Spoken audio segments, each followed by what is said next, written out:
السلام علیکم ورحمۃ اللہ وبرکاتہ۔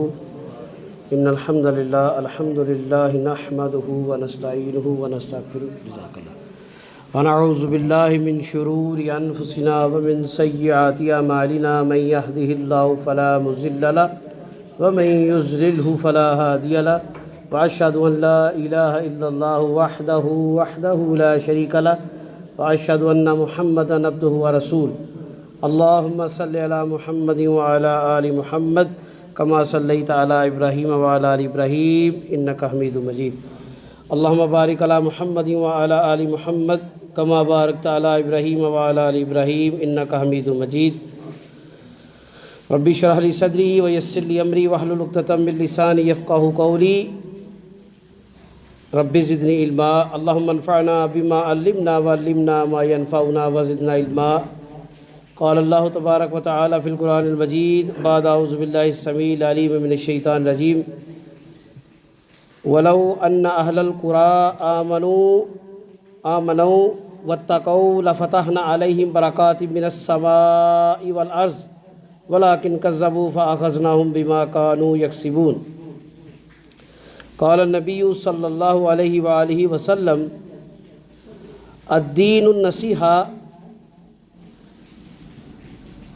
قلنا لمن قال اللہ ولی کتابہ ولی رسولہ ولی ائمۃ المسلمین و عاماتہم او کما قال رسول صلی اللہ علیہ وسلم۔ اللہ مالک العلام قرآن کریم کے اندر سورہ الاعراف کی آیت نمبر 96 سورہ نمبر 7 میں ایک بڑی آسان سی بات سمجھاتے ہیں کہ دنیا کی خیر و برکت اور بھلائی اور کامیابی اور آخرت کی کامیابی اور کامرانی کس بات میں ہے، یہ اللہ آسان لفظوں میں بیان فرماتے ہیں۔ اللہ فرماتے ہیں وَلَوْ أَنَّ أَهْلَ الْقُرَىٰ آمَنُوا وَاتَّقَوْا، اور اگر بستی والے، قریہ عربی زبان کے اندر ایک شہر کو، ایک چھوٹی بستی کو، آبادی کو کہا جاتا ہے۔ اللہ فرماتے ہیں کہ اگر یہ بستی والے آمنوا واتقوا، ایمان لے آتے اور اللہ کا تقوی اختیار کرتے، لفتحنا علیہم برکات من السماء، اللہ تعالیٰ کھول دیتے ان کے لیے برکتیں اور ان کے برکتوں کے دروازے اور تمام تر کی خیر و برکت آسمانوں میں سے، والارض اور زمین میں سے، ولیکن کذبوا فاخذناہم بما كانوا یکسبون، اور لیکن انہوں نے انکار کیا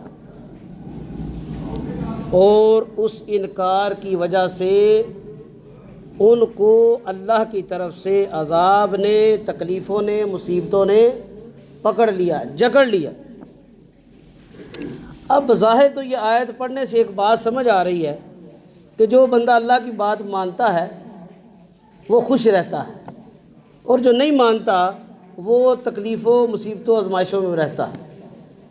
لیکن ہمارے سامنے زمانے کا ایک یہ بھی منظر ہے کہ کچھ لوگ ایسے ہیں جو بے نماز ہیں، وہ لوگ روزے بھی نہیں رکھتے، مسلمان ہونے کا دعویٰ کرتے ہیں، دل کیا تو قربانی کی، دل کیا تو نہ کی۔ ان لوگوں کے ہاں کچھ ایسے بھی ہیں جن کا موقف یہ ہے کہ روزے رکھنے سے بہتر ہے غریبوں کو کھانا کھلا دو۔ روزے کا مقصد کیا ہے؟ بھوک پیاس برداشت کر کے اللہ کے لیے بھوکا پیاسا رہنا۔ اپنے ہی ذہن سے انہوں نے تعویل کر لی کہ جی بھوکا پیاسا رہنا ہے تو ہم بھوکوں کو کھانا کھلا لیتے ہیں، اس سے نیکی بھی مل جائے گی، بھوک پیاس کا احساس بھی ہو جائے گا۔ اور قربانی کی باری آتی ہے تو طرح طرح کے ہیلے بہانے نکالتے ہیں۔ دیکھیں جی قربانی کے وقت لاکھوں کروڑوں کے جانور ذبح ہوتے ہیں، انسان بے زبان اور معصوم جانوروں کو ذبح کرتے ہیں، تکلیف دیتے ہیں، صرف اپنا گوشت کھانے کے لیے، اپنے مہمانوں کی دعوت کے لیے۔ اس سے بہتر یہ ہے کہ کسی غریب کی بچی کا شادی کا بندوبست کر دو، کسی کو کپڑے لے دو، کسی کا گھر بنا دو، کوئی نیکی کا کام کر دو، اجتماعی شادیاں کروا دو، لوگوں کی بچیوں کے جہیز کا سامان بنا دو۔ یہ دین کے اندر اپنی مرضی کی نیکی کی کوئی وقت نہیں ہے۔ یہ جو اللہ نے بات بیان فرمائی ہے نا ولو ان اہل القریٰ آمنوا واتقوا، ان دو چیزوں کے اندر پورا دین شامل ہے۔ اللہ قرآن میں فرماتے ہیں ادخلوا فی السلم کافہ، یعنی دین میں پورے داخل ہو جاؤ۔ یہ نہیں کرنا نماز پڑھ لی اپنی مرضی کی، روزے رکھ لیے نہ رکھے، صدقہ کر لیا اور باقی جو دل چاہے کرتے رہو، یہ پیکج دین میں نہیں ہے۔ وہ اس کی ایک آسان مثال آپ کو سمجھائیں۔ میں اور آپ موبائل استعمال کرتے ہیں، موبائل نیٹ ورک کا ہم مہینے کا پیکج لیتے ہیں۔ ہم پیکج کیوں مہنگے پیسوں میں خریدتے ہیں؟ 2000 2500 3000 میں کیوں پیسے دیتے ہیں؟ ہم پیسے اس لیے دیتے ہیں کہ اس پیسے کے عوض ہمیں جو سہولت ملتی ہے وہ ایک وائڈر سکوپ پہ ہے، ایک اجتماعی سطح پر ہے کہ ہم اس سے ہر طرح کا کام لے سکتے ہیں۔ ہم اپنے عزیز و اقارب سے یا رشتہ داروں سے یا ضرورت مند لوگوں سے یا جن سے ہمیں کوئی کاروبار ہے یا کوئی غرض ہے، ہم ان سے فون پہ رابطہ بھی کر سکیں، انہیں میسج کے ذریعے اپنا پیغام بھی پہنچا سکیں۔ اور آج جدید دور ہے انٹرنیٹ کا، کسی سے بیرون ملک یا دوسرے شہر رابطہ کرنا ہے، فیس بک واٹس ایپ پہ اس سے رابطہ بھی کیا جا سکے، کسی کو کوئی پیغام بھیجنا ہے وہ بھی بھیجا جا سکے۔ ہم پورے پیکج کے پیسے دے کے اور پوری چیز لیتے ہیں۔ اگر کمپنی یہ کہے کہ آپ 2500 روپے دے کے منتھلی پیکج لے لیں، ہم آپ کو انٹرنیٹ نہیں دیں گے، کالیں جتنی مرضی کرو، میسج جتنے مرضی کرو، تو آپ کہیں گے میرے 2500 واپس کر دو، میں نے پیکج نہیں لینا۔ اللہ سے جب جنت لینی ہے نا تو اس کے لیے بھی ایک کمپلیٹ پیکج ہے۔ اس پیکج کا اعلان اللہ نے قرآن میں کس طرح فرمایا؟ ادخلوا فی السلم کافہ، اسلام میں پورے کے پورے داخل ہو جاؤ۔ اب داخل کیسے ہونا ہے؟ داخل ہونے کے لیے دو چیزیں ضروری ہیں۔ ابتدائی اللہ پر ایمان لانا اور اللہ کا تقوی اختیار کرنا۔ جیسے کہ خطبہ جمعہ میں، عید کے خطبوں میں اور اجتماعی دروس میں رسول اللہ صلی اللہ علیہ وسلم تقوی سے متعلق جو آیات تلاوت فرمایا کرتے، ان میں پہلی آیت یہی تھی، یا ایھا الذین آمنوا اتقوا اللہ حق تقاتہ ولا تموتن الا وانتم مسلمون۔ اے ایمان والو، اللہ کا تقوی اختیار کرو۔ یعنی ایک انسان کا اسلام میں داخل ہونے کے بعد ایمان کا اقرار اور ایمان کو تسلیم کرنے کے بعد جو پہلا کام ہے وہ اللہ کا تقوی اختیار کرنا ہے۔ اور وہ کس طرح کرنا ہے؟ حق تقاتہ، جس طرح تقوی اختیار کرنے کا حق ہے۔ اور کب تک یہ عمل جاری رہے گا؟ ولا تموتن الا وانتم مسلمون، تمہاری موت تک یہ کام جاری رہے گا۔ اور موت بھی کس حالت میں آنی چاہیے؟ کہ تم فرما بردار ہونے چاہیے۔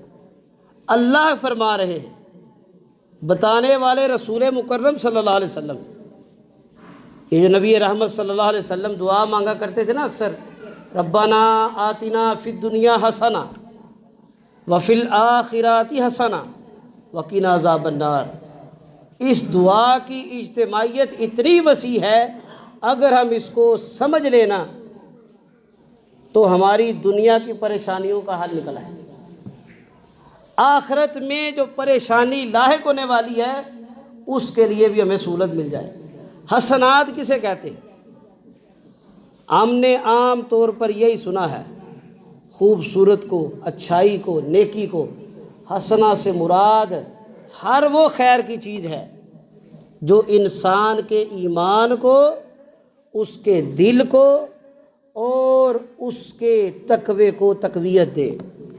یعنی اولاد چاہیے تو وہ بھی فرما بردار، بیوی چاہیے، بیوی کو خامہ چاہیے تو وہ بھی دیندار متقی، ماں باپ ہو تو ماں باپ بھی باعمل، اولاد ہو تو باعمل اور فرما بردار، مال ہو تو حلال مال ہو اور وہ مال جس میں اللہ تعالیٰ دنیا کی محبت نہ آنے دے۔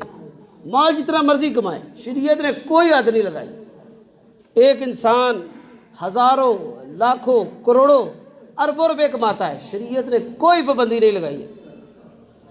یہ جو لوگوں نے ڈھکوسلے بنائے ہوئے ہیں نا، پھٹے پرانے کپڑے پہن کے، جی ہم وجد طاری کر رہے ہیں، اللہ کو راضی کر رہے ہیں، ہم دنیا سے ناراض ہیں کیونکہ یہ دنیا اللہ کی نافرمانیوں میں لگی ہے، اس کا دین میں کوئی مقام نہیں۔ لا رہبانیت فی الاسلام، اس کو رہبانیت کہا جاتا ہے۔ اہل کتاب خصوصی طور پہ یہود اور عیسائی جو ہیں، ان کے جو ربی تھے، مذہبی پیشوا جو ہیں، علماء جو ہیں یہودیوں کے، انہیں ربی کہا جاتا ہے، اور عیسائیوں کے انہیں پادری کہا جاتا ہے۔ ان لوگوں نے نفس کشی کے نام پر، دنیا سے بے رغبتی کے نام پر بڑی بڑی غلط حرکات کی، اپنی نفس کشی کے لیے بڑے بڑے سخت اقدام اٹھائے، اور اللہ فرماتے ہیں کہ یہ اس کو پورا بھی نہ کر سکے۔ جو اصول خود بنائے اس پہ پورا نہیں اتر سکے، تو اللہ نے تو اس چیز کو حلال ہی نہیں قرار دیا، یہ تو حرام ہے، دین میں اس کی کوئی وقت ہی نہیں ہے۔ دین کیا کہتا ہے؟ وَلَا تَنْسَ نَصِيبَكَ فِي الدُّنْيَا، دنیا میں بہترین محنت کرو، دنیا میں جو تمہارا حصہ ہے، جو فائدہ ہے، جس چیز میں تمہیں فائدہ نظر آتا ہے نا، جو چیز تمہارے دنیاوی معاملات میں تمہیں فائدہ دیتی ہے، دین میں فائدہ دیتی ہے، حرام نہیں ہے، حرام مال نہیں ہے، حرام ذریعہ نہیں ہے، لوگوں کی حق تلفی اور ان کے حقوق کو غصب نہیں کر رہے، فراڈ دھوکہ دجل نہیں کر رہے، فریب نہیں کر رہے، تم دنیا کا ہر خیر کا کام کر سکتے ہو۔ اللہ تعالیٰ نے قرآن میں بڑی پیاری بات فرمائی ہے، کلو وشربو ولیکن لا تسرفوا، کھاؤ پیو فضول خرچی نہ کرو، یعنی بہتر خوراک کا استعمال کرو۔ نبی کریم صلی اللہ علیہ وسلم کی پسندیدہ خوراک کیا تھی؟ شہد، انجیر، کھجور، اچھی بہترین، اور سرید، عرب کے دور میں اس وقت کا سب سے بہترین سالن، جس کو تمام کھانوں کا سردار کہا گیا۔ پھر تلبینہ، جناب جبریل امین نے آ کے وحی کے ذریعے یہ بتایا، بیان کیا، اور تلبینہ بھی کوئی عام اور سستی ڈش نہیں ہے، مہنگی۔ پھر اس کے بعد نبی مکرم صلی اللہ علیہ وسلم کو بکرے کی دستی پسند تھی، بکرے کے پائے آپ پسند سے کھانا نوش فرمایا کرتے۔ اما عائشہ فرماتی ہیں جب عید الاضحیٰ گزرتی، ہم نبی مکرم صلی اللہ علیہ وسلم کے لیے جو قربانی کا جانور جو بکرا تھا اس کے پائے سنبھال لیتے، پھر کچھ عرصے بعد یا ایک ماہ بعد ہم اس کو پکا کر نبی کریم صلی اللہ علیہ وسلم کو پیش کرتے، آپ اسے تناول فرماتے۔ بکرے کی دستی، اگلی ران جو ہوتی ہے، اگلی دو ٹانگوں، آپ کو وہ پسند تھی۔ پتہ نہیں کس بندے نے ہمیں سمجھا دیا ہے کدو شریف، کدو شریف، کدو شریف۔ اللہ کے نبی کو کدو پسند تھا، ایک مرتبہ نبی علیہ السلام کے پاس پیش کیا گیا، آپ نے اس کو پسند فرمایا، بڑے خواہش ہیں اس کے، بڑے فائدے ہیں، لیکن باقی جو فہرست ہے وہ کیوں نہیں بتاتے؟ وہ اس لیے نہیں بتاتے کہ وہ مولویوں کے لیے ہے، عوام کے لیے کدو شریف، خود سارے مزے لیتے جاؤ، عام عوام کو تم کھجل خوار رکھو۔ کس لیے ہے؟ ہم نے دین کو نہیں پڑھا۔ اللہ اسی لیے فرماتے ہیں ادخلوا فی السلم کافہ، دین میں پورے کے پورے داخل ہو جاؤ، دین کو پڑھو۔ میں نے اور آپ نے رمضان میں قرآن کریم کی تلاوت کی ہے، کیا یہ کافی تھا کہ رمضان میں 30 دنوں میں ہم قرآن کو اوپر سے دیکھ کے پڑھتے رہے؟ یہ قرآن کے اندر تو اللہ اعلان فرماتے ہیں ذالک الکتاب لا ریب فیہ ھدی للمتقین، یہ وہ کتاب ہے جس میں رتی برابر بھی شک نہیں ہے۔ عربی زبان کے اندر ایک محاورہ استعمال ہوتا ہے، اللہ نے قرآن میں بھی استعمال کیا ہے، کتمیر کا۔ کتمیر اس دھاگے کو کہتے ہیں، اس پتلے ریشے کو کہتے ہیں جو کھجور کی گٹلی کے اندر ایک لائن بنی ہوتی ہے، اس کے اندر سے پتلی سی ریشے دار ایک پتلے دھاگے کی طرح نکلتا ہے، اس کو عربی میں کتمیر کہا جاتا ہے۔ قرآن کریم کے اندر اس کتمیر کے برابر یا ایک ذرے کے برابر بھی کوئی عیب نہیں ہے، کوئی شک نہیں ہے، کوئی گمراہی نہیں ہے۔ اور اللہ آگے کیا فرماتے ہیں ھدی للمتقین، یہ ہدایت ہے کن کے لیے؟ کن کے لیے ہدایت ہے جی؟ متقین کے لیے۔ اب متقین کون ہیں؟ وہ لوگ جو اللہ کے دین میں محنت کرتے ہیں، وہ لوگ جو اللہ کے دین کے لیے وقت نکالتے ہیں۔ اللہ نے ان کی تعریف کیا کی ہے؟ الذین یؤمنون بالغیب ویقیمون الصلاۃ ومما رزقناہم ینفقون۔ متقی کون ہیں؟ وہ لوگ جو اللہ پر ایمان لاتے ہیں، غیب پر ایمان لاتے ہیں، اللہ کو نہیں دیکھا، اللہ کی قدرت کا منظر دیکھا ہے۔ یہ صبح آج موسم کو دیکھ لیجئے، دن کی ابتدا میں دھوپ نکلی ہوئی تھی، صاف موسم تھا، بعد میں بادل گرج چمک کے ساتھ آئے، بارش ہوئی، موسم یکا یک بدل گیا۔ اور یہ بے موسمی بارش ہے۔ اس موسم میں عام طور پر بارشیں نہیں ہوتی، لیکن اللہ کی قدرت ہے، یہ اس کی طاقت کا ایک مظہر ہے۔ یہی اللہ کے بندے ہیں جو غیب پر ایمان لاتے ہیں کہ اللہ کو نہیں دیکھا، نبی کو نہیں دیکھا، جبریل کو نہیں دیکھا، صحابہ کو نہیں دیکھا، اہل بیت کو نہیں دیکھا، قرآن کے شان نزول کے وقت کے واقعات نہیں دیکھے، لیکن نبی کی حدیث آئی ہے۔ نبی کے صحابی نے بتایا کہ میں نے نبی کو یہ کرتے ہوئے دیکھا صلی اللہ علیہ وسلم، میرے نبی صلی اللہ علیہ وسلم نے یہ فرمایا، اس موقع پر یہ آیت نازل ہوئی، مستند حوالہ سے پہنچی وہ روایت، وہ حدیث، اس پر عمل کر لیا اور اللہ کی بنائی ہوئی چیزوں پر ایمان لے آئے۔ اللہ حق ہے، قیامت برحق ہے، جنت حق ہے، جہنم حق ہے، آخرت کا ایک وقت آئے گا جب قیامت قائم ہوگی۔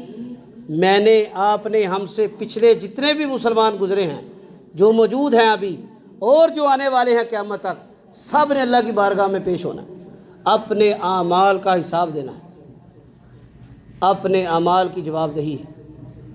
میں آپ کو اکثر یہ تاکید کرتا ہوں، اپنی دعاؤں میں اس دعا کو لازمی شامل کریں، اللہم حاسبنا حسابا یسیرا، اے اللہ میرا آسان حساب فرمانا۔ ہم اللہ کے سوالوں کا جواب نہیں دے سکتے۔ اللہ کے نبی فرما رہے ہیں، جس بندے سے اللہ نے پوچھ لیا کہ تو نے یہ کام کیا کیوں کیا، اس کے پاس جواب نہیں ہونا، اور جس بات کا جواب نہیں نہ ہوتا، انسان کو اس عمل کی سزا مل جاتی۔ لہذا ہمیشہ اس دعا کو اپنی دعاؤں میں مانگا کریں، اللہ ہمارا آسان حساب فرمانا۔ آگے اللہ فرماتے ہیں وَيُقِيمُونَ الصَّلَاةَ، کہ وہ غیب پر ایمان لاتے ہیں اور ساتھ میں نماز کو قائم کرتے ہیں۔ وَمِمَّا رَزَقْنَاهُمْ يُنْفِقُونَ، اور جو ہم نے رزق دیا ہے اس میں سے خرچ کرتے ہیں۔ یہ مومن کی نشانی ہے، یہ متقی کی نشانی ہے۔ دن رات وہ اللہ کے راستے میں جس طرح نماز کا، گناہوں سے بچنے کا اہتمام کرتا ہے نا، اسی طرح دن رات وہ اللہ کی بارگاہ میں اللہ کے دیے ہوئے رزق میں سے خرچ کرتا ہے۔ اب دیکھیے اللہ کتنی بڑی بات بیان فرما رہے ہیں۔ اللہ یہاں پر یہ بھی کہہ دیتے ہیں کہ وہ لوگ جو اللہ کے راستے میں مال خرچ کرتے ہیں، اللہ نے کیا لفظ استعمال کیا؟ وَمِمَّا رَزَقْنَاهُمْ يُنْفِقُونَ، اور جو رزق ہم نے دیا ہے، یہ لباس، یہ علم، یہ بولنے کی طاقت، یہ دیکھنے سننے کی طاقت، یہ مال جو میں اور آپ جس کے لیے محنت کرتے ہیں، کاروبار، وہ ملازمت، وہ زمین جس سے ہمیں کاشتکاری آتی ہے، جہاں سے بھی آپ کو کوئی نہ کوئی منفعت مل رہی ہے، اولاد ہے، والدین ہیں، بیوی ہے، ساری چیزیں رزق میں ہیں۔ علم ہے، ہنر ہے، دنیا کی کوئی منفعت کی چیز ہے، ساری کی ساری چیزیں رزق میں شامل ہیں۔ اور اللہ کیا فرماتے ہیں؟ وَمِمَّا رَزَقْنَاهُمْ، جو رزق ہم انہیں دیتے ہیں، یعنی جس کو جو ملا ہے وہ کس نے دیا ہے؟ اللہ نے۔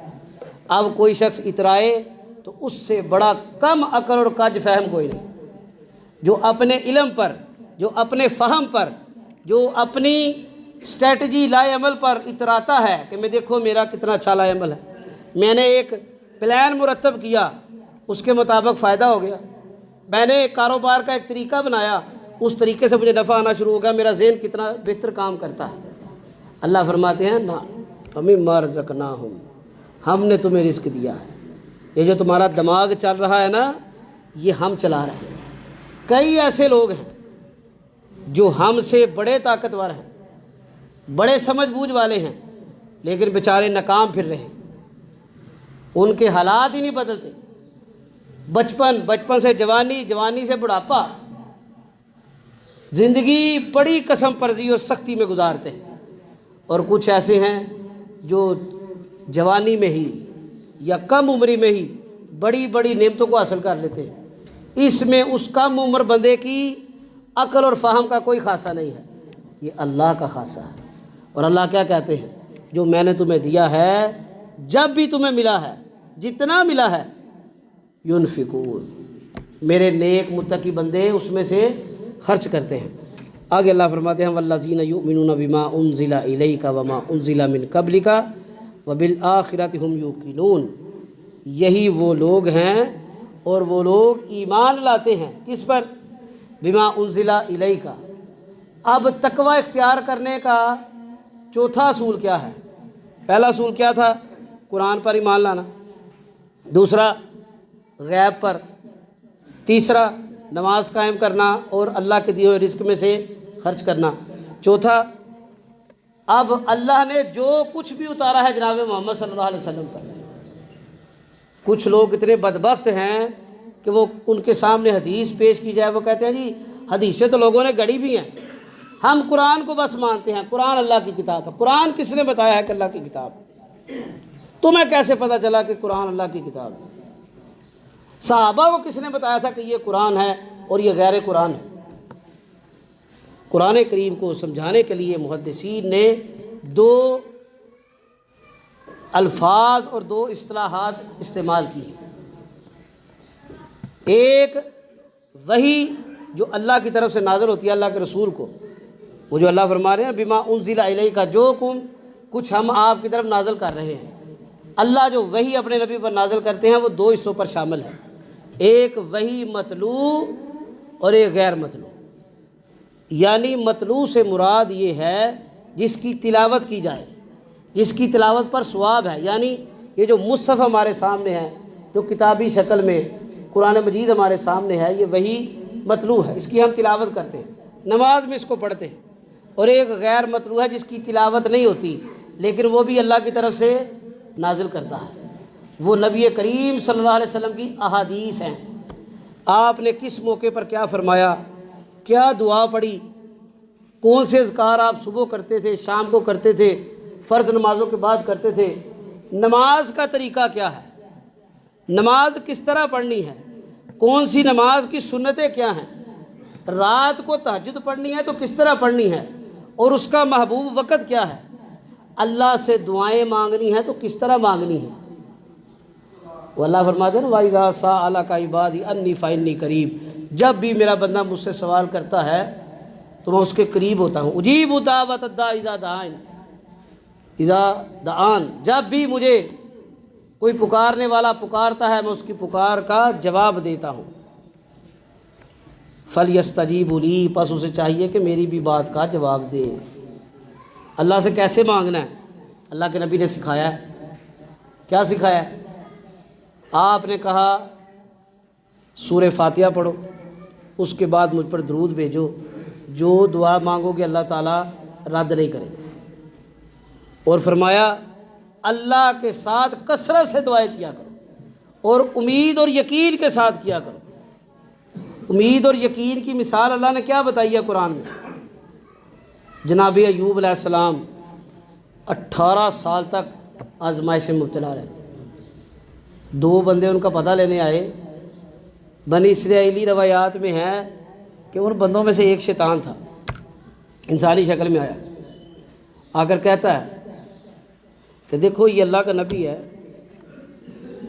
یہ بڑا نیک متقی، سب کو پتہ ہے ایوب علیہ السلام کو نئے نبی تو نہیں تھے، ان سے پہلے ایک بڑی لمبی لڑی چلی ہوئی انبیاء بڑے نیک ہے جی، لیکن مجھے لگتا ہے اتنے سال ہو گئے ہیں بیمار ہے، اس نے لازمی کوئی نہ کوئی نافرمانی کی ہو۔ اب دیکھیے کتنی سخت بات ہے۔ اللہ کے نبی علیہ السلام کا فرمان کیا ہے؟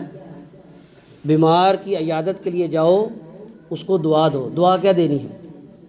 لا باس طہور انشاءاللہ، تم غم نہ کرو، پریشان نہ ہو، مایوس نہ ہو، یہ بیماری تمہارے گناہوں کو دھونے کے لیے آئی ہے، اس کو مسنون دام کرو۔ اسأل اللہ العظیم رب العرش العظیم ان یشفیک عاذب الباس رب الناس واشفی انت شافی لا شفاء الا شفاء الذی لا یغادر سقما بسم اللہ یرقیک من کل شیء یؤذیک من شر کل نفس او عین حاسد اللہ یشفیک بسم اللہ یرقیک۔ یہ مسنون دام کرو، اس کا حوصلہ بڑھاؤ۔ اللہ کے نبی ایوب علیہ السلام کو جب یہ بات پڑھی تو انہوں نے اللہ سے دعا مانگی۔ دعا کیا مانگی؟ مایوس پھر بھی نہیں ہوئے۔ ہم لوگوں کا بخار 2 دن سے زیادہ ہو جائے نا، ہم مایوس ہو جاتے ہیں، پریشان ہو جاتے ہیں۔ 18 سال کا بیمار اللہ کا نبی ہو، لوگ تانے دینے لگ جائے۔ ہم جیسے کمزور ایمان والے تو پہلے بھی موجود تھے نا، کون سے ختم ہو گئے؟ ہم کون سی کوئی نئی مخلوق آئے؟ لوگوں کا حوصلہ بڑھانے کے بجائے ہم لوگ مایوسیاں پھیلاتے ہیں۔ کسی کا نقصان ہو جائے، او یار تمہارا نقصان ہو گیا ہے، پوری زندگی کی محنت تھی، اب دوبارہ پتہ نہیں بنے گا کہ نہیں بنے گا، تمہاری چوری ہو گئی ہے، ڈکیتی ہو گئی ہے، تمہارا بیٹا فوت ہو گیا، تمہاری اکیلی اولاد تھی، اللہ نے چھین لیا، پتہ نہیں کیا ہوگا، اللہ ہی تمہیں آسرا دے، کیا ہوگا؟ کس نے دیا تھا؟ تکلیف مصیبت پریشانی میں کیا پڑنا ہے؟ انا للہ و انا الیہ راجعون۔ ہم اللہ کے لیے اور اسی کی طرف لوٹنے والے ہیں۔ اولاد کس نے دی؟ اللہ نے۔ مال کس نے دیا؟ اللہ نے۔ صحت کس نے دی؟ اللہ نے۔ مویشی کس نے دیے؟ اللہ نے۔ اگر کوئی چیز چلے گئی ہے یا نہیں مل رہی، کون نہیں دے رہا؟ اللہ نہیں دے رہا۔ کیوں نہیں دے رہا؟ اس میں اس کی حکمت ہے۔ وما تشاءون الا ان یشاء اللہ۔ وہ نہیں ہوگا جو تم چاہو گے، ہوگا وہی جو اللہ چاہے گا۔ تمہارے لیے بہتر ہے۔ اگر کوئی مال مانگ رہا ہے نہیں ملا، اگر اس کو مال مل جائے، ہو سکتا ہے وہ باغی سرکش ہو جائے۔ ہم نے دیکھا ہے بڑے بڑے نیک متقی ہوتے ہیں، اللہ ذرا مال دیتا ہے، ان کے گھر کے لوگ بے پردہ ہو جاتے ہیں، داڑیاں بڑی سے چھوٹی ہو جاتی ہیں، چند پیسے آتے ہیں، گاڑی کوٹھی آتی ہے، گلی محلے سے نکل کے کالونی میں جاتے ہیں، بے پردگی بے حیائی ساری برائیاں ملوث ہو جاتے ہیں۔ یہ اللہ بتاتے ہیں کہ اگر کسی شخص کی دعا تاخیر سے قبول ہو رہی ہے، اس میں اللہ کی طرف سے اس کے لیے حکمت ہے۔ اور نبی کریم صلی اللہ علیہ وسلم کی یہ حدیث بھی سنتے جائیں۔ نبی رحمت صلی اللہ علیہ وسلم نے فرمایا، اللہ تعالیٰ اپنے کسی بندے کو کوئی بلند مرتبہ عطا کرنا چاہتے ہیں۔ اللہ کے ہاں کسی بندے کا بڑا بلند مرتبہ لکھا ہے، بڑا محبوب درجہ لکھا ہے، لیکن اس کے اعمال جو ہے نا وہ اس لیول کے نہیں ہوتے، اس طرح کے نہیں ہوتے۔ اس کے تقوی کا معیار، اس کی دعائیں، اس کی عبادتیں ویسی نہیں ہوتی جو اس درجے تک اس کو لے جائے۔ اللہ تعالیٰ پھر اس کو تکلیفوں میں اور آزمائشوں میں مبتلا کر دیتا ہے، اور فرمایا وہ ان آزمائشوں میں صبر کرتا ہے، اس صبر کی وجہ سے اللہ تعالیٰ اس کو اس بلند مقام تک پہنچا دیتے ہیں۔ نبی کریم صلی اللہ علیہ وسلم کو دیکھیے، آپ نے اپنی زندگی کا جو پیک پیریڈ تھا، جوانی آزمائشوں میں گزاری، پھر اس کے بعد جوانی کے بعد جو پختگی کی عمر تھی، جب آپ نے اعلان نبوت کیا تو غزوہ حنین اور فتح مکہ تک آزمائشیں تکلیفیں ہی تکلیفیں، بھوک پیاس، لڑائیاں، اپنے پیاروں کی جدائیاں، شہادتیں، آزمائش ہی آزمائش۔ 23 سال نبوی دور کوئی سکون کا نہیں ہے اللہ کے نبی نے، لیکن پھر بھی کبھی مایوسی نہیں دکھائی، کبھی آپ نے اپنے ماتھے پر، اپنے چہرے پر کوئی مایوسی کے آثار نہیں دکھائے۔ یہ بات اپنی جگہ کہ اللہ کے نبی تقوی کا معیار ہے صلی اللہ علیہ وسلم، آپ سے بہتر کوئی متقی نہیں ہو سکتا، کوئی ایمان والا نہیں ہو سکتا، لیکن آپ نے حقیقی معنوں میں اللہ کے تقوی کا حق ادا کیا۔ کس لیے کیا ہے؟ تاکہ میری امت کو یہ سبق ملے کہ مصیبتوں میں، پریشانیوں میں مایوس نہیں ہونا۔ لا تقنطوا من رحمت اللہ، اللہ کی رحمت سے کبھی مایوس نہیں ہونا۔ نہیں مل رہا کوئی بات نہیں، اس بات پر خوش رہیں کہ اللہ نے مجھے اپنے در میں ہاتھ پھیلانے کا، دعا کرنے کا موقع دیا ہے۔ ایسے بھی بدبخت ہیں جو اللہ سے دعائیں نہیں کرتے، ایسے بھی بدبخت موجود ہیں، اللہ نے سب کچھ دیا ہے لیکن اللہ سے دعا نہیں کرتے، نماز نہیں پڑھتے۔ اللہ کو وہ بندہ بڑا برا لگتا ہے۔ اور اللہ کو اس بندے سے بڑا پیار ہے جو اپنی کمزوری، اپنی فقیری، اپنی عاجزی اللہ کے آگے پیش کرتا رہتا ہے، اللہ سے مانگتا رہتا ہے۔ اللہ تیرے در کے علاوہ کوئی در نہیں ہے، اللہ تیرے علاوہ کسی نے نہیں دینا، اللہ تو ہی سب کچھ کرنے والا ہے، کسی میں کوئی طاقت نہیں ہے، حقیقی اور واحد و یکتا حاجت روا تو ہی ہے۔ یہ لوگوں نے جو چھوٹے موٹے حاجت روا بنا لیے ہیں نا، اولادوں کے لیے، کشتیاں پار کروانے کے لیے، بد نظریوں کے لیے، یہ بیچارے خود ہی مجبور ہیں۔ حاجت روا اس کو کہتے ہیں جس کو کوئی حاجت نہ آئے، مشکل کشا اس کو کہتے ہیں جس کو کبھی کوئی مشکل نہ آئے، اور جو خود کبھی مشکل میں آزمائش میں مبتلا ہو وہ کیسا مشکل کشا ہے، وہ کیسا حاجت روا ہے؟ جو خود اللہ کی طرف سے اس کی رحمت اور مدد کا محتاج ہے وہ تمہاری مدد کیا کرے گا؟ اب ہمارے پاکستان میں ایک بہت بڑے بزرگ ہیں، لاہور کے اندر ان کی قبر ہے، حضرت علی حجویری رحمہ اللہ علیہ۔ بڑے لوگ ان کے قبر پہ جاتے ہیں، بڑی بڑی غیر شرعی دعائیں مانگتے ہیں، بڑے بڑے غلط القاب لگاتے ہیں، ان کی طرف نسبت کرتے ہیں۔ انہوں نے 2 شادیاں کی ہیں، اللہ نے انہیں ایک بھی اولاد نہیں دی۔ میری بات پر نہیں یقین، ان کی کتاب اٹھا کے پڑھ لو، کشف المحجوب، بڑی مشہور و معروف کتاب ہے، مل جائے گی۔ ان کی سوانح حیات پر اور بھی کتابیں موجود ہیں۔ ان کی کوئی اولاد نہیں ہے۔ نعوذ باللہ، کہ بابا جی میں کوئی فالٹ تھا؟ کیا ان کا تقوی کمزور تھا؟ اللہ کے نیک بندے تھے، نہیں دی اللہ نے، اللہ کی مرضی۔ اللہ نے یہ دکھایا ہے، کوئی جتنا مرضی نیک ہو جائے، کوئی جتنا مرضی متقی ہو جائے، جس کو اللہ جو چاہے گا وہ دے گا، اور جس کو اللہ جو چاہے گا روک لے گا۔ دینے والا اور روکنے والا صرف ایک اللہ ہے، اس کے علاوہ اور کوئی نہیں ہے۔ یہ ایمان بالغیب ہے، یہ اس وحی پر ایمان ہے جو اللہ کے نبی پر نازل ہوئی تھی، لا الہ الا اللہ۔ مکے کے لوگ پاگل تھے، کیوں انہوں نے انکار کر دیا؟ اللہ کے نبی نے اتنا ہی فرمایا تھا، قولوا لا الہ الا اللہ تفلحوا، کہو لا الہ الا اللہ، فلاح پا جاؤ۔ انہوں نے کیا کہا؟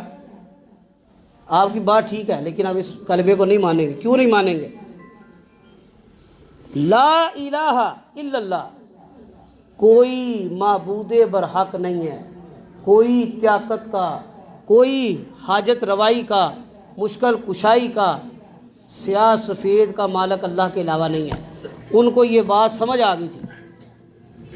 وہ کہتے تھے ہم نے یہ جو 365 زیادہ بت بنائے ہیں یہ پھر خواری کے لیے بنائے، کیوں بنائے؟ اس بات کو انہوں نے انکار کیا، اس لیے قرآن نے انہیں مشرک کہا، کافر کہا۔ اللہ کی توحید کا اقرار ہی یہی ہے۔ عبادت ہوگی تو اللہ کی، دعائیں مانگی جائیں گی تو اللہ سے، حاجت کوئی پوری کرے گا تو اللہ، اولاد دے گا تو اللہ، نعمت عطا کرے گا تو اللہ، چھین لے گا تو اللہ۔ کسی انسان میں کوئی قدرت ہی نہیں ہے کسی کو چیز چھین لے۔ اگر کوئی سمجھتا ہے کہ میں کسی کا رزق بند کر سکتا ہوں تو اس سے بڑا خبیث العقل نہیں ہے کوئی۔ فرعون نے سوچا تھا نا، حامان نے سوچا تھا، قارون نے سوچا تھا، نمرود نے، بڑے بڑے اعلان کیے ان لوگوں نے۔ آج دیکھ لیجیے، اسلام میں نہیں، عیسائیت کی کتابوں کو اٹھائیے، یہودیت کی کتابوں کو اٹھائیے، ادھر بھی ان لوگوں کے تذکرے موجود ہیں، ان پر عذابوں کے تذکرے موجود ہیں۔ کس وجہ سے عذاب آیا؟ اپنی حد سے پار کر گئے تھے۔ انسان کی حد کیا ہے کہ وہ اپنے آپ کو درجہ انسانیت میں رکھے۔ انسان مجبور ہے، بے بس ہے۔ میرا اور آپ کا کوئی پیارا بیمار ہو جائے، اس کی بیماری کی تشخیص نہ ہو، ہم اس کا علاج کر سکتے ہیں؟ میں ذاتی طور پر ایک شخص کو ملا ہوں، 2 سال ہو گیا امریکہ میں رہتا ہے، سینکڑوں ٹیسٹ کروا بیٹھا ہے، ابھی تک نہیں پتہ چلا کہ اس کو بیماری کیا ہے۔ نہ کینسر کا پتہ چلا، نہ جگر کا خرابی کا، نہ گردے کا، دن بدن کمزور ہے، مریض ہو گئے۔ اللہ چاہے تو جو مرضی کرے۔ یہ اللہ اپنی قدرت کا مظہر دکھاتا ہے، اور اللہ تعالیٰ یہی ہم سے تقاضا کرتے ہیں کہ اے لوگو اپنے ایمان کو قائم رکھو، اللہ کا ڈر، اللہ کا تقوی اختیار کرو، قرآن پر ایمان رکھو، نماز کو قائم کرو، اللہ کے دیے ہوئے رزق پر تکبر نہ کرو۔ صحت دی ہے، مال دیا ہے، اولاد دی ہے، علم دیا ہے، ہنر دیا ہے، کس نے دیا ہے؟ اللہ نے دیا ہے۔ اس کو آگے پھیلاتے رہو، خرچ کرتے رہو، اور اللہ کے نبی کی جو بات تمہیں ملتی ہے وہ قرآن ہے، وہ حدیث ہے، اس پر ایمان لاؤ، اور آخرت پر ایمان لاؤ کہ وہ آخرت جس میں نے اور آپ نے پیش ہو کر اپنے اعمال کا جواب دہی کا حساب دینا ہے۔ اللہ سے دعا ہے جو باتیں بیان کی ہیں اللہ تعالیٰ سب سے پہلے بیان کرنے والے کو عمل کی توفیق عطا فرمائے، اس کے بعد سننے والوں کو سمجھنے کی، عمل کرنے کی توفیق عطا فرمائے۔ اللہ ہمیں حقیقی معنوں میں ایمان اور تقوی عطا فرمائے، اور اس پر استقامت رکھتے ہوئے دنیا سے جانے کی توفیق عطا فرمائے۔ وما علینا الا البلاغ۔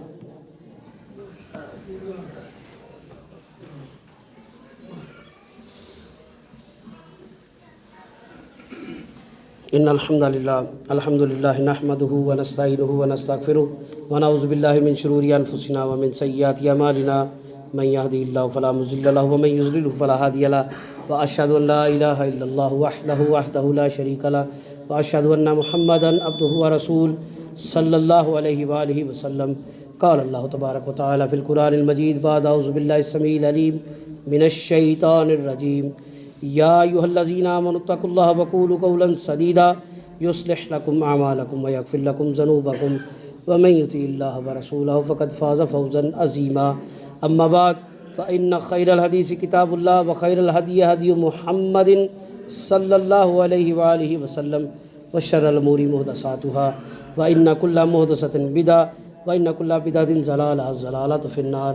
اللهم صل على محمد وعلى آل محمد كما صليت على إبراهيم وعلى آل إبراهيم إنك حميد مجيد۔ اللهم بارك على محمد وعلى آل محمد كما باركت على إبراهيم وعلى آل إبراهيم إنك حميد مجيد۔ اللهم أعز الإسلام والمسلمين، اللهم أذل الشرك والمشركين، اللهم دمر أعداء الدين، اللهم نصر من نصر دین محمد صلی اللہ علیہ وآلہ وسلم یجعلنا منہم۔ اے اللہ جتنے لوگ مجبور ہیں، پریشان ہیں، مظلوم ہیں، اللہ تمام مجبوروں کی، مظلوموں کی مدد فرما۔ اے اللہ فلسطین میں، کشمیر میں، شام میں، پاکستان میں، جہاں پر بھی مسلمانوں پر، مظلوموں پر ظلم ہو رہا ہے، اللہ ان کی مدد فرما۔ اے اللہ ظالموں کو ہدایت عطا فرما۔ اے اللہ فتنہ پروروں کو ہدایت عطا فرما۔ اے اللہ اگر ان کے نصیب میں آپ نے ہدایت نہیں لکھی، اللہ انہیں نشان عبرت بنا۔ اے اللہ جتنے بھی مسلمان بڑے چھوٹے، بچے، عورتیں، مرد، نوجوان، بوڑھے بیمار ہیں، ہسپتالوں میں ہیں، گھروں میں ہیں، اللہ ہر طرح کی روحانی جسمانی بیماریوں سے شفائے کاملہ اجر عطا فرما۔ اے اللہ آپ سے سوال کرتے ہیں، آپ کے علاوہ شفا دینے والا کوئی نہیں، بیماری، پریشانی، مصیبت، مایوسی کو ٹالنے والا کوئی نہیں۔ اللہ ہر بیماری اور مایوسی سے ہم کو محفوظ رکھ۔ اے اللہ اگر کوئی بیماری اور مایوسی ہے، اللہ اس سے شفا عطا فرما۔ اے اللہ ہمارے دلوں کو ایمان کی لذت اور روشنی سے منور کر دے۔ ہمارے دلوں کو اللہ مایوسی سے بچا، بغض اور حسد سے بچا۔ اے اللہ جتنے مسلمان ایمان کی حالت سے اس دنیا سے چلے گئے ہیں، اللہ ان کی کامل بخشش مغفرت فرما۔ اے اللہ ہمیں بھی موت کی تیاری کی توفیق عطا فرما۔ اے اللہ ہمارے گزر جانے والے پچھلوں کا، بڑوں کا، ہماری نسلوں کا، آنے والے مسلمانوں کا، اللہ ہم سب کا آسان حساب فرمانا۔ اے اللہ جب تک زندہ رکھنا، ایمان والی، صحت والی، عافیت والی زندگی عطا فرمانا۔ اے اللہ موت بھی آئے تو حالت ایمان والی آئے، زبان پر کلمہ لا الہ الا اللہ جاری عطا فرمانا۔ اے اللہ موت کے وقت میدان محشر میں اور خصوصی طور پر پل صراط پر اللہ اپنی رحمت کا نور اور روشنی عطا فرمانا۔ اللہ استقامت عطا فرمانا۔ اے اللہ ہم میں اتنی سخت نہیں ہے کہ آپ کے سامنے پیش ہو سکے، اللہ بغیر حساب کتاب کے ہمیں معاف کر کے اللہ جنت میں داخل عطا فرما۔ اے اللہ جنت میں داخلہ عطا فرما۔ اے اللہ بغیر حساب کتاب کے جنت میں داخلہ عطا فرما۔